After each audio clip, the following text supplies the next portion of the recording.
నమస్తే.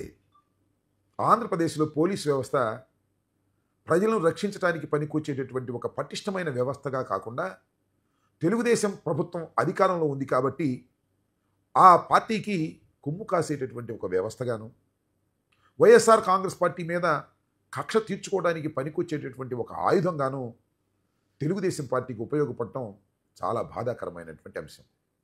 ఇది రోజు రోజుకి పెరుగుతూ ఉంది.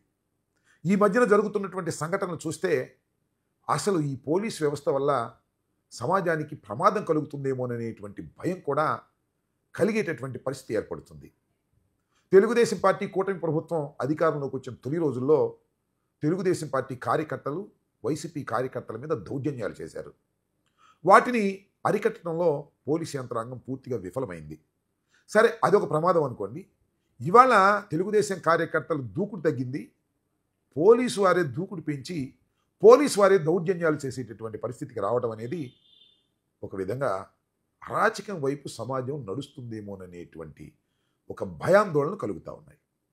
ఈ మధ్య రాజధాని చుట్టుపక్కల ప్రాంతాల్లో జరిగినటువంటి కొన్ని సంఘటనలు, ముఖ్యంగా నిన్న చిలకలూరుపేటలో జరిగినటువంటి సంఘటన మరింత భయాందోళనకు గురి చేస్తుంది. ఒక శ్రీకాంత్ రెడ్డి అనేటువంటి ఒక వ్యక్తిని అరెస్టు చేయడం కోసం రజనీ గారి కారులోకి వెళ్ళి రజనీ గారిని బయటకు లాగేసి దౌర్జన్యం చేసి కారులోకి దొరబడి ఆ సిఐ గారు ఆ శ్రీకాంత్ రెడ్డిని చొక్కా పట్టుకొని బయటకు ఈడ్చుకొచ్చాడు. అది కాకి దుస్తులు ధరించినటువంటి ఒక పోలీసు ఆ విధంగా చేశాడు. ఆయన పోలీసా లేకపోతే రౌడీనా అనేటువంటి పరిస్థితి ఆ సీన్ చూస్తే ఎవరికైనా అర్థమవుతుంది. అసలు ఏంటిది? శ్రీకాంత్ రెడ్డిని ఎందుకు అరెస్ట్ చేయాల్సి వచ్చింది? ఆయన చేసిన తప్పేమిటి? శ్రీకాంత్ రెడ్డి ఎవరు అనే విషయాలు కొద్దిగా ఇక్కడ మనం చర్చించుకుందాం. మాజీ మంత్రివర్యులు ఆమె దగ్గర పనిచేసేటటువంటి ఒక యువకుడు, ఆయన మీద ఒక ఫాల్స్ కేసు పెట్టారు. ఎప్పుడు పెట్టారో తెలుసా? నిన్న ఉదయమే. ఎప్పుడు జరిగిందో సంఘటన తెలుసా? ఆ ఎఫ్ఐఆర్ ప్రకారం వైఎస్ఆర్ కాంగ్రెస్ పార్టీ అధికారంలో ఉన్నప్పుడు జరిగినటువంటి సంఘటనని నిన్న ఉదయం కంప్లైంట్ చేస్తే రిజిస్టర్ చేశారు. సిఐ గారు వెంటనే హుటాహుటిన వెళ్ళి ఆయన పట్టుకురావడానికి ప్రయత్నం చేశారు. ప్రయత్నం ఉందిలే, రజనీ గారిని మ్యాన్ హ్యాండిల్ చేసేదానికి వెళ్ళిపోయారు. ఆ సుబ్బనాయుడు గారు అంటే ఆయన సిఐ గారు చాలా అమితోత్సాహాన్ని ప్రదర్శించారు. రజనీ గారి కారులోకి వెళ్ళి రజనీ గారు నివారిస్తున్న శ్రీకాంత్ రెడ్డిని చొక్కా పట్టుకొని ఒక రౌడీని, ఒక సంఘ విద్రోహ శక్తిని లాక్కొచ్చినట్టు లాక్కొచ్చారు. లాక్కొచ్చి ఏం చేశారబ్బా? మళ్ళీ నెక్స్ట్ రోజు కోర్టులో ప్రొడ్యూస్ చేశారు. ప్రొడ్యూస్ చేస్తే ఏమైంది? కోర్టు వారు ఇది కేవలం 41 నోటీస్ ఇచ్చి పంపించేటటువంటి కేసు అని వెంటనే బెయిల్ ఇచ్చి వదిలేశారు. ఏమైంది సుబ్బనాయుడు గారు? మీరు చేసినటువంటి ఈ దౌర్జన్య కాండ వలన ఏం జరిగిందో ఒక్కసారి ఆలోచించుకోండి. 41 నోటీస్ ఇచ్చి పంపించేసేటటువంటి కేసులో ఒక ఎక్యూజ్డ్ని మీరు తీసుకురావడం కోసం మాజీ మంత్రివర్యులు, మహిళ అయినటువంటి రజనీ గారిని కూడా మ్యాన్ హ్యాండిల్ చేసే స్థాయికి మీరు వెళ్ళారు అంటే మీరు పోలీస్ ఆఫీసరా, లేకపోతే తెలుగుదేశం పార్టీకి తరపున గూండాగిరి చేయడానికి మీరు కాకి బట్టలు వేసుకున్నారా అనేటువంటి సందేహం నాకే కాదు, ఆ సంఘటన విన్నవారికి చూసిన వారికి కూడా అనుమానం కలుగుతుంది. నేను ఏమంటానంటే, సుబ్బనాయుడు గారు మీరు సిఐగా వచ్చారు, పత్తిపాటి పుల్లారావు గారు మిమ్మల్ని బహుశా అక్కడ సిఐగా వేశారు. వేస్తే అంత అమితోత్సాహం ఏంటండి మీకు? నాకు అర్థం కాలేదు. అంటే శాశ్వతంగా పత్తిపాటి పుల్లారావు గారు శాసనసభ్యుడిగా ఉంటాడనా, లేకపోతే తెలుగుదేశం పార్టీని శాశ్వతంగా అధికారంలో ఉంటుందా? మళ్ళీ మేము రామా? మేము వస్తే మరి అప్పుడు పరిస్థితి ఏంటి? మేము కూడా ఇలాగే వాడిని పట్టుకురా వీడిని పట్టుకురా అని పంపిస్తే మీరు పట్టుకొస్తారా? ఇదేనా పోలీసులు చేయాల్సినటువంటి కర్తవ్యం, ధర్మం? పోలీసులు చేయవలసింది ఏమిటి? లా అండ్ ఆర్డర్ను కాపాడేటటువంటి పరిస్థితి తీసుకురావాలి. సంఘ విద్రోహ శక్తులు ఎవరన్నా ఉంటే వారిని అణిచివేయడానికి ప్రయత్నం చేయాలి. అరే మీ దుంపదేగా మీరే సంఘ విద్రోహ శక్తుల్లాగా తయారైపోతే ఎలా సమాజం బతికేదని అడుగుతా ఉన్నా. తెలుగుదేశం పార్టీ శాశ్వతంగా అధికారంలో ఉండదు, గుర్తుపెట్టుకోండి. ఇంతకు ముందు కూడా ఎప్పుడూ లేదు. ఏదో ఒకసారి ఉండొచ్చు, మళ్ళీ ఇంకోసారి మేము రావచ్చు. ఈ పరిస్థితులన్నీ ఊహించుకొని మీరు చేస్తున్నారా, లేక కాస్త అధికార మదం ఉందనే ఉద్దేశంతో వారి మాటలు విని మీరు ఈ కార్యక్రమాలకు ముందుకు వస్తున్నారా? ఒక్కసారి ఆలోచించుకోవాల్సినటువంటి అవసరం మీలాంటి సీఐలకు ఉందని ఈ సందర్భంగా నేను చెప్పదలుచుకున్నాను. మేమేం మర్చిపోతాం అనుకోకండి. మేము మర్చిపోయినా మా కార్యకర్తలు ఇవన్నీ కూడా గుర్తుపెట్టుకునే ఉంటారు. మళ్ళీ తిరిగి మా అధికారంలోకి వచ్చినప్పుడు మీ మీద మమ్మల్ని దౌర్జన్యం చేయమని అంటారు. సరే, మేము చేయమనుకోండి. అయితే ఇవాళ ఏం జరుగుతుంది రాష్ట్రంలో? ఇవాళ రాష్ట్రంలో డీజీ స్థాయిలో ఉన్నటువంటి వ్యక్తుల్ని కూడా అరెస్ట్ చేసి జైల్లో పెట్టేటటువంటి కార్యక్రమాన్ని తెలుగుదేశం పార్టీ తీసుకుంది. మరి మీరేం లెక్క? సుబ్బరాయుడు గారు, సిఐ గారు, ప్రమోషన్ మీద వచ్చిన ఆయన మిమ్మల్ని జైల్లో పెట్టడం ఏమైనా లెక్క అండి? ప్రభుత్వం తలుచుకుంటే సరే, ఈ ప్రభుత్వమే శాశ్వతంగా ఉంటే, చంద్రబాబే శాశ్వతంగా ఉంటే, పత్తిపాటి పుల్లారావే శాశ్వతంగా ఉంటే అది జరగకపోవచ్చు. శాశ్వతంగా లేకపోతే అది కూడా జరగవచ్చుగా. ఎందుకంట మీరు ఆలోచించుకోరు? ఈ మధ్యన పోలీసు వారు బాగా రెచ్చిపోతూ ఉన్నారు. ఇది చాలా దుర్మార్గమైనటువంటి అంశం. ఇక్కడే కాదు, మొన్నే కంతేరులో ఒక ఎంపీటీసీని ఆమెని అరెస్ట్ చేసి తీసుకొచ్చారు. ఇప్పుడు తెలుసా, 3:30కి తెల్లారుగట్ట 3:30కి అరెస్ట్ చేసి తీసుకొచ్చారు. కె వాసు, తాడికొండ సిఐ గారు. పాపం ఆయన కూడా మీలాగానే అధికారం శాశ్వతంగా తెలుగుదేశానికి ఉంటుందని అనుకుంటున్నారేమో నాకు తెలియదు. ఆమె మీద ఏం వేశారో సెక్షన్ తెలుసా? 307 వేసి రాత్రి 3:30 సమయంలో ఇంటికి వెళ్ళి తలుపులు తోసుకొని వెళ్ళి దౌర్జన్యంగా తీసుకొచ్చారు. దౌర్జన్యంగా తీసుకురావడంలో ఎలాంటి దౌర్జన్యాన్ని వారు పాటించారంటే, ఆమె అడిగింది, అయ్యా నేను నైటీలో ఉన్నాను, చీర మార్చుకుంటాను అంది. మీరు చీర మార్చుకోవడానికి వీల్లేదు, నైటీలోనే రావాలని లాగి కారులో పడేసి తీసుకొచ్చారు. ఏమండి వాసు గారు, మీరు సిఐయా లేక సంఘ విద్రోహ శక్తులా? ఎవరిని ఎలా ట్యాకిల్ చేయాలో మీకు తెలియకపోతే మీరు పోలీస్ అధికారులుగా ఉండి సమాజానికి ఏం మేలు చేస్తారు? ఒకసారి మీరు ఆలోచించుకోవాలని కూడా ఈ సందర్భంగా నేను మనవి చేస్తున్నా. వలపర్ల కల్పన, ఆమె ఎంపీటీసీ కూడా, ఒక దళిత మహిళ. ఆమెని ఆ రకంగా మీరు హ్యాండిల్ చేశారే, దీనికి తెలుగుదేశం పోవసలా. తెలుగుదేశం ఉండంగానే మీరు మూల్యం చెల్లించవలసినటువంటి పరిస్థితి కల్పించడానికి తప్పనిసరిగా ప్రయత్నం చేస్తాం. ఎందుకంటే న్యాయస్థానాలు కూడా ఉన్నాయనే విషయాన్ని మీరు మర్చిపోతున్నారు.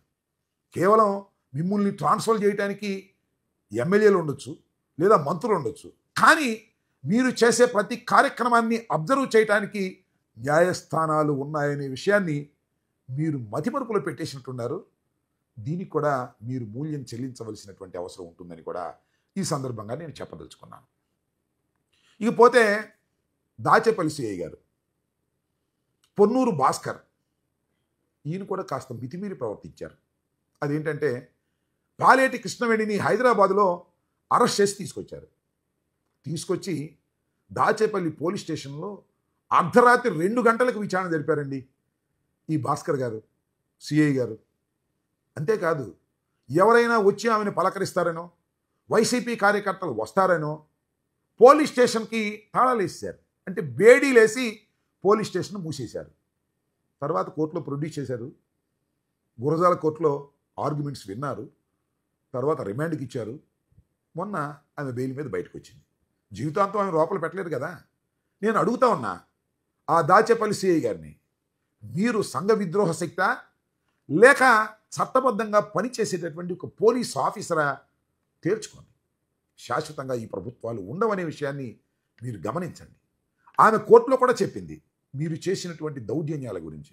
అవన్నీ రికార్డు కూడా అయ్యాయి. ఇవేం పోవు. ఇవన్నీ శాశ్వతంగా మీరు ఉద్యోగం చేసేంత వరకు మిమ్మల్ని వెంటాడతాయి.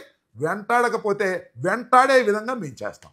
కాబట్టి నేను చెప్పదలుచుకున్న అంశం ఏమిటంటే, పోలీసు వ్యవస్థలో పనిచేస్తున్నటువంటి కొందరు వ్యక్తులు పోస్టింగుల కోసం తెలుగుదేశం పార్టీ నాయకులు, ఎమ్మెల్యేలు, మంత్రుల దగ్గరికి వెళ్ళి వారు చెప్పింది చెప్పినట్టుగా చేస్తున్నారు. చట్ట వ్యతిరేకమైన పనులు కూడా మీరు చేస్తున్నారు. మిమ్మల్ని అందరినీ కంట్రోల్ చేయాలంటే ఏం చేయాలి? మేము మీ పై అధికారులకు చెప్పాలి. ఎవరు మీ పై అధికారులు? ఎస్పీలు, డీజీలు, డీజీపీలు అనుకున్నాం. నాకు ఇక్కడ ఒక విచిత్రమైన విషయం గుర్తొస్తుంది. డీజీపీ గారు హరీష్ కుమార్ గుప్తా గారు ఐపీఎస్ అధికారి, చాలా సీనియర్ మోస్ట్ అధికారి. ఆయన ఈ విషయాలన్నీ చెబుదామని ఉదయం నేను, అప్పిరెడ్డి గారు, మరి కొంతమంది ఎమ్మెల్సీలు, మాజీ మంత్రులు వెళ్ళి ఆయన్ని కలవాలని అనుకున్నాం. ముఖ్యంగా రజనీ గారి మీద చేసినటువంటి దౌర్జన్యాన్ని ఆయన దృష్టికి తీసుకువెళదామని ఫోన్ చేశాం. సరే, చిత్రం ఏంటంటే నా ఫోన్ ఆయన బ్లాక్ చేశాడు. చూడండి, నా ఫోన్ బ్లాక్ చేయటం ఏంటో ఒక పోలీస్ అధికారి నాకు అర్థం కానటువంటి విషయం అని ఈ సందర్భంగా నేను చెప్పదలుచుకున్నాను. హరీష్ కుమార్ గుప్తా గారి ఫోన్ నేను ఎన్నిసార్లు అనేది చేయండి, వారం రోజుల నుంచి ఇదే టోన్. బ్లాక్ చేశారు. సరే, బ్లాక్ చేశారు, ఆయన బిజీలో ఉన్నారులే, అందువల్ల బ్లాక్ చేసి ఉంటారు అనుకొని నేను వారికి మెసేజ్లు పెట్టాను. ఎప్పుడు వెడ్నెస్డే ఒక మెసేజ్ పెట్టాను. మళ్ళా ఇవాళ అప్పిరెడ్డి ఇంకా కొంతమంది ఎమ్మెల్సీలు మీరు మెసేజ్ పెట్టండి, మా ఫోన్ కూడా ఎత్తటం లేదంటే వారికి ఇవాళ ఎన్నింటికి, ఇది 6:59కి నేను మెసేజ్ పెట్టాను. అయ్యా, మిమ్మల్ని కలవాలి, రజనీ గారి వ్యవహారం, పోలీసు వారు చేసిన దౌర్జన్యం గురించి మీకు విన్నవించాలి, మేము మాజీ మంత్రులమి అలాగే కొంతమంది ఎమ్మెల్సీలను కలిసి మీ దగ్గరికి వస్తాము అని మెసేజ్ పెట్టా. దానికి సమాధానం లేదు. ఏం నాకు అర్థం కాల.